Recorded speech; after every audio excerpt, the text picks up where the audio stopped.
सूर्य उदय हेबा परे आरंभ हो जाए गहली।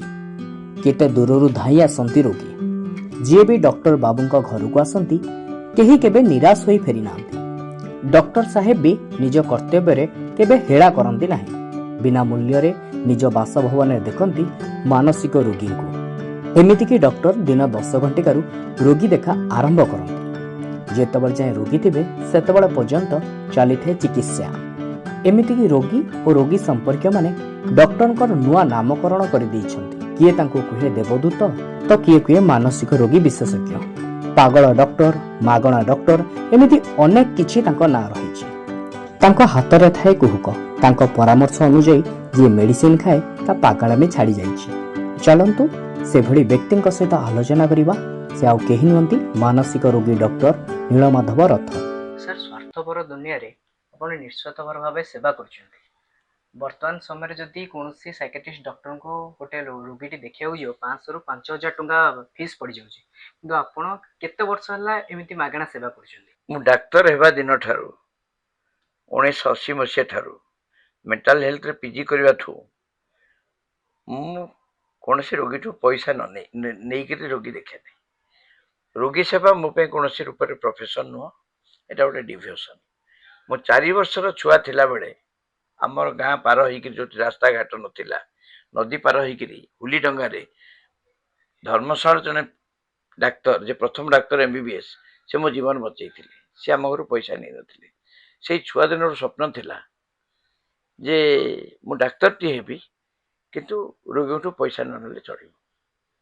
कारण मुझा गोटे माने देवता ज्ञान गोटे सेवा हिसाब से ग्रहण करी। तेणु मेडिकल प्रोफेशन मो profession no, it's a question of devotion and a promise. देखो मो बापा जने शिक्षक थे, गाँव अंचल बहुत गरीब लोक को निजे पढ़ाऊले एवं से राज्यपाल पुरस्कार प्राप्त शिक्षक थे। ताकर आदर्श मो पर भी पड़ा। जो मु डाक्तर हली मत जो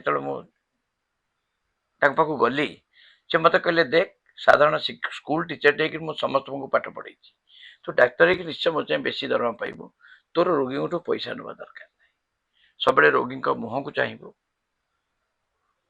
पकेट को चाहबूनी। मुझे बापा मु छुआ दिन स्वप्न देखी जे मु गोटे डाक्तर हेबी, डाक्तर के काठू पैसा नबनी।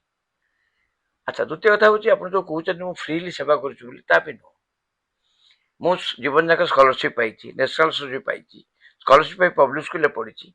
जो टंकार मु पाठ पढ़ी सब बड़ पब्लिक स्कूल जो दिल्ली कॉलेज इंदौर रे जो गेजेटेड अफिसर मान दरमा ठू अधिक गुण पाऊली स्कूल स्कॉलरशिप हिसाब से। मु बेले बेले भावे मोर पाठ पढ़ा एवं ज्ञान रे जो स्कॉलरशिप पाऊँ बा एबे भी जो सेवा करुँच भावुं आप लोकंर पैसार पेंशन ही मुझे तेणु मोर कर्तव्य हूँ लोक को तार प्रतिदान दबाटा। लोक जी जीवन जाक मत दान देती, जी स्नेह देती, जी शुभेच्छा देती, मुझे सेवा कर पारे से धन्य। पिला दिनु गोपबंधु का आदर्श, मो बापा आदर्श, मो गाँव जड़े भगवान नना थे सी भी लोक सेवा करते। से स्वाधीनता संग्रामी थे। से जो आशीर्वाद हो, उपदेश हो कि आदर्श हो, से अनुप्राणित। तेणु ये प्रोफेशन टाक गोटे स्नेह हिसाब नहीं, भक्ति हिसाब नहीं। जिस पलड़े में तुले मोहब्बत उसमें चांदी नहीं तोलना, ये प्रोफेशन एते पवित्र। से कौन पैसा नहीं बेपार करी जड़े डाक्तर हो पार, यहाँ गोटे दैवी विद्या। तेणु बापाकर उपदेश से शिक्षाटा गोटे दान, स्वास्थ्य गोटे दान। आम समाज को प्रतिदान दबा। आम कि अधिका कम करूँ जे गलुआने लड़ू जो सैन्य, जो पुलिस अफिसर टी बोमा माड़े माओवादी से लड़ाई करुच्ची, जो ट्राफिक पुलिस टे खरारे ठिया होकर रास्ता देखा एक्सीडेंट न हो बोली, बा जो ड्राइवर टी आमको जीवन पाई दौची, बा वैद्युत आघात रे बिजुली मारला बेले जो चाषी टी चाष कर गोटे दाना दौची, से आमठू बहुत गुण बड़। तेणु आम समस्ते परस्पर सेवा करुचे। समाजटा हूँ आत्मनिर्भर नुह, आम सब अन्य मान निर्भरशील। तेणु आम परस्पर जो कर्तव्य कले भी आम समाज सेवा करुचे। तेणु कौन गुण में मुझे अधिका बोली भावुनी। देखो सर, ये तो हूँ आपंकर बड़पण, କିନ୍ତୁ ଗୋଟେ ସାଧାରଣତଃ କୁହାଯାଏ ଗୋଟେ ମାନସିକ ରୋଗୀ ଯୋଉମାନେ ଥାଆନ୍ତି ତାଙ୍କ ସମ୍ପର୍କୀୟ ମାନେ ବି ତାଙ୍କ ଉପରେ ତିକ୍ତ ହେଇଯାଆନ୍ତି। ଆପଣ 10ରୁ 12 ଘଣ୍ଟା ପାଖାପାଖି ବସିକି ଦେଖୁଛନ୍ତି, ଆପଣଙ୍କୁ କେବେ ଚିଡ଼ି ଚିଡ଼ା ଲାଗେନି ନା ଆପଣ କେବେ ଧୈର୍ଯ୍ୟହରା ହୁଅନ୍ତନି? କେମିତି ଆପଣ ସକାରାତ୍ମକ ଆଣୁଛନ୍ତି? ଧୈର୍ଯ୍ୟ ହଉନି ମୁଁ ତା ନୁହଁ, କିନ୍ତୁ ମୁଁ ଜାଣିଛି ମୁଁ କାହା ଉପରେ ରାଗିବି। ରାଗିଲେ ମୋ ସ୍ତ୍ରୀ ଉପରେ ରାଗିପାରିବି, ମୋ ପିଲାଙ୍କ ଉପରେ ରାଗିପାରିବି, କିନ୍ତୁ ମୁଁ ରୋଗୀ ଆଉ ତାଙ୍କ ରୋଗୀ ଯୋଉମାନେ ଆହତ ଅବସ୍ଥାରେ ଆସିଛନ୍ତି, ଯୋଉମାନେ ବ୍ୟସ୍ତ ହଉଛନ୍ତି, ତାଙ୍କ ଉପରେ ରାଗିଲେ ମୋର ତ କିଛି ଲାଭ ହବାର ନାହିଁ। ହଁ, ମିଛି ମିଛିକା ରାଗେ ମୁଁ ଯୋଉମାନେ ନିଶା ଖାଇକି ଆସୁଛନ୍ତି, ଯୋଉମାନେ ଗଣ୍ଡଗୋଳ କରୁଛନ୍ତି, ସେଟା ମିଛି ମିଛିକା ରାଗ। ଏମିତି ହବ ସେମିତି ହବ ଟିକେ ଡରେଇବାକୁ ଚେଷ୍ଟା କରୁଛି ମୁଁ ତାକୁ, କିନ୍ତୁ ରାଗିବାର ଅଧିକାର ଗୋଟେ ଡାକ୍ତର ନାହିଁ। ଆମ ଆପଣ ଦେଖିଥିବେ ସେ ବୋର୍ଡରେ ଲେଖା ହେଇଛି ଔଷଧଟା ମସ୍ତିଷ୍କ ପର୍ଯ୍ୟନ୍ତ ପହଞ୍ଚି ପାରେ, ବ୍ରେନ୍ ପର୍ଯ୍ୟନ୍ତ ପହଞ୍ଚେ, ଔଷଧଟା ମନ ପର୍ଯ୍ୟନ୍ତ ପହଞ୍ଚେନି। ମନ ପର୍ଯ୍ୟନ୍ତ ପହଞ୍ଚେ କେବଳ ସ୍ନେହ, शुभेच्छा, आशीर्वाद, भक्ति, सामाजिक निरापत्ता, ये जो सामाजिक स्नेह यही रूप में देखा गले मनुष्य को आमको स्नेह दबाक अच्छी, सदिच्छा दबाक अच्छी, त्याग करने को अच्छी, सेटा ही मन को छुए। जदि औषध भल होता आजिकल समस्त बहुत पैसा अच्छी, औषध किनिक भल हो जाते। मन आउ गोटे मन को भल करे, औषध निश्चय काम करे, कि औषध अपेक्षा एगुड़ाक मन पर्यंत पहुंचे। तेणु कौन मानसिक रोगी औषध, रोगर औषध, no psychotropic, no psychological medicine will work in psycho social spiritual vacuum.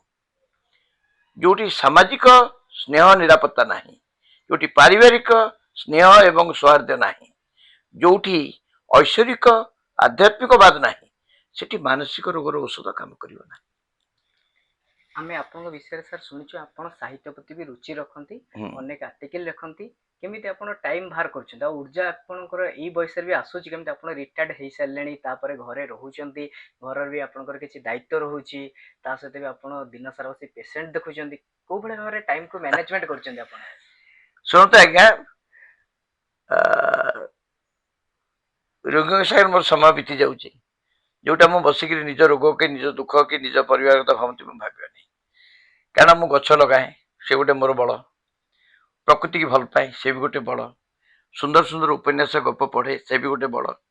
सरकार मत गोटे पोस्ट देती एडवाइजर मेंटल हेल्थ, तेणु विभिन्न जगह को जाकरी लोक सार इंटरेक्ट करवा।